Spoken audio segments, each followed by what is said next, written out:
Salut les amis, j'espère que vous allez bien. Dans cette vidéo, je vous propose de se pencher sur la question suivante.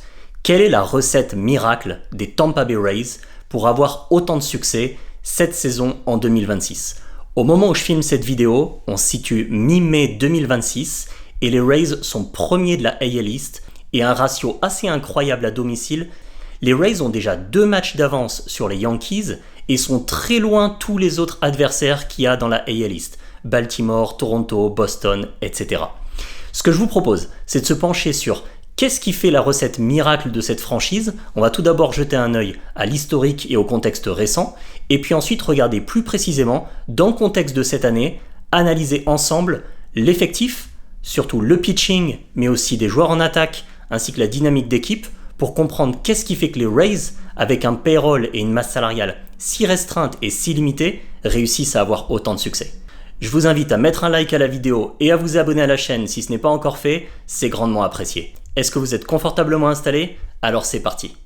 Le contexte des Tampa Bay Rays, c'est qu'ils sont le petit poussé. Ils sont vraiment l'outsider, le David contre Goliath dans l'American League East. Pourquoi ? Parce qu'il y a 2 géants, il y a 2 mastodontes dans cette division.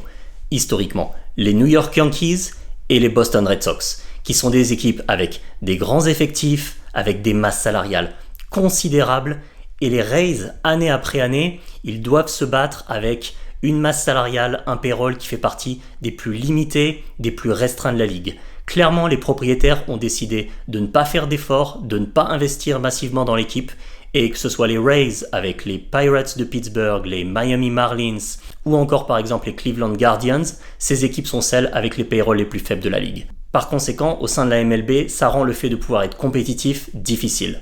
D'un autre côté, concernant l'ADN et l'identité des Tampa Bay Rays, ils jouent dans un stade qui est relativement désert. Il y a une fanbase qui est existante mais qui est quand même assez restreinte. Dans un marché qui est petit, qui est celui de Tampa Bay, c'est clairement un des plus petits marchés de toute la ligue. Cependant, ce qu'on peut voir, c'est qu'ils ont un succès assez faramineux par saison sur ces 15 dernières années, notamment sous le manager Joe Maddon, où ils ont atteint les World Series à la fin des années 2000. Et en fait, ils ont vraiment acquis une réputation d'un point de vue organisationnel pour avoir, grâce à un coaching staff qui est très compétent, réussir très souvent à transformer des pitchers qui sont moyens, voire médiocres, voire parfois complètement inconnus, en des all-stars pratiquement du jour au lendemain. Et là, tout est vraiment à mettre au crédit de leur coaching staff, également de leur personnel qu'ils ont en développement et en progrès des joueurs pour réussir de tels exploits, pour réussir à développer et à transformer des pitchers tout simplement en lanceurs qui sont extrêmement compétents. Pour donner un ou 2 exemples, David Price à travers les années, mais par exemple aussi Blake Snell ou d'autres noms aussi qui ont vraiment eu beaucoup de succès en MLB. En 2015, les Rays nomment un nouveau manager, Kevin Nash, et celui-ci a vraiment réussi à perpétuer la recette que Joe Maddon avait impulsée comme manager dans les années précédentes. Je me souviens en particulier de quelque chose que Kevin Nash a institué dans les années 2010, c'est ce qu'on appelle le 6e jour. Donc au lieu d'avoir 5 starters sur 5 jours différents, il avait décidé de mettre en place ce qu'il appelait un bullpen day, où en fait différents joueurs du bullpen allaient commencer tout d'abord le match et puis ensuite se suivre comme pitcher pendant le match en pitchant un inning, voire 2 maximum. Et au début, pour ma part, j'étais franchement sceptique de cette formule. Ça paraît assez étrange à première vue de se dire qu'on va mettre des pitchers qui vont pitcher juste 1 ou 2 innings et qui vont se succéder. Et est-ce que ça va être une formule qui va vraiment payer ? Eh bien finalement, les faits ont donné raison à Kevin Nash, le manager des Rays, puisque cette formule a plutôt été opérante, performante, a bien fonctionné, et de nombreuses équipes en MLB après ont décidé de copier la formule des Rays et ont appliqué exactement le même processus. Maintenant, mettons le focus sur cette saison 2026 en cours et pourquoi est-ce que les Rays ont un record qui est aussi incroyable et des performances qui sont vraiment très très bonnes.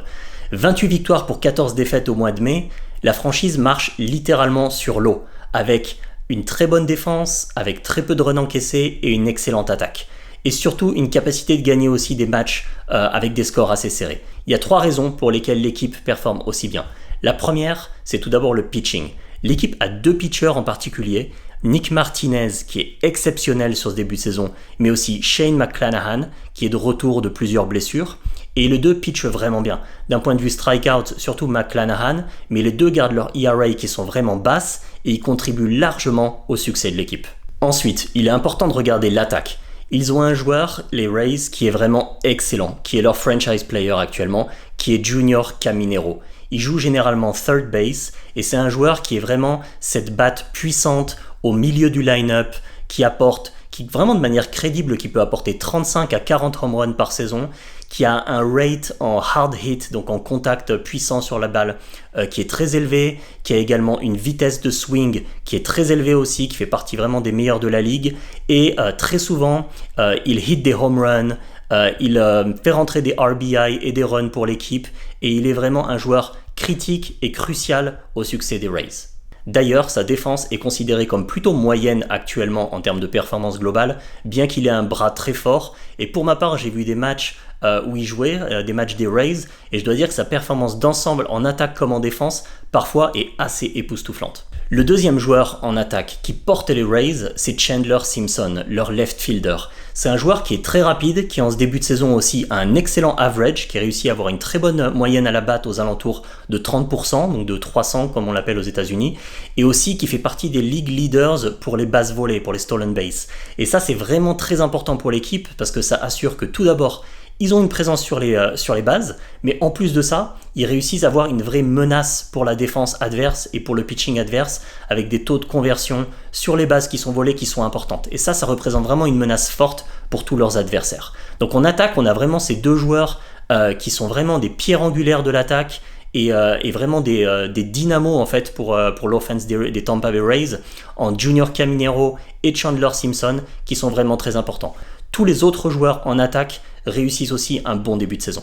Le troisième point que je souhaite mettre en avant, c'est la capacité des Tampa Bay Rays, quand vous regardez certains de leurs matchs, à tout simplement jouer du bon baseball.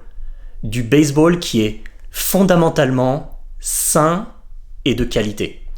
J'entends par là que même si leur défense en infield sur des statistiques avancées en ce début de saison est légèrement inférieure et négative par rapport à la médiane de la ligue, c'est une équipe qui sur les petites actions du baseball, les bunts par exemple, le fait de ne pas se faire prendre sur un vol de base, une bonne action défensive, une double play qui est réussie, une entente défensive et un relais qui également est réussi, un vol à la home plate par exemple. Toutes ces actions précises sont bien exécutées. Et ça fait une différence majeure quand vous regardez des matchs d'autres franchises, par exemple les Angels pour ne pas les citer, mais aussi les Rockies ou les Mets souvent, qui commettent vraiment une myriade d'erreurs qui sont assez consternants à voir. Et je trouve que les Rays sont excellemment coachés. Et ça, tout est à mettre au crédit de Kevin Nash, leur coach, pour le fait qu'il joue un baseball de qualité qui est excellemment mené, où il y a peu d'erreurs et où l'équipe tout simplement fonctionne très bien avec une excellente alchimie. D'ailleurs, comme dernier point, mentionnons leur President of Baseball Operations qui s'appelle Eric Neander, qui a évidemment beaucoup de crédit sur le fait d'avoir mis ensemble cet effectif qui joue actuellement pour les Rays, avec un budget très limité, avec un payroll qui est très restreint. À nouveau, comme je mentionnais, la métaphore de David contre Goliath, elle est vraiment adaptée en ce qui concerne les Rays, et à complètement surprendre le monde du baseball et les ligues majeures actuellement. Qu'est-ce que vous en pensez de votre côté? Est-ce que vous pensez que les Rays vont pouvoir maintenir ce rythme et jusqu'à fin septembre être premier de la division et gagner la AL East en créant la surprise devant les Yankees mais aussi devant les Red Sox et les Toronto Blue Jays qui ont atteint les World Series l'année dernière? Est-ce que vous pensez qu'ils en sont capables, que c'est dans leur champ de possibilités? Dites-le moi en commentaire et pour ma part je vous retrouve bientôt dans une prochaine vidéo. À très bientôt.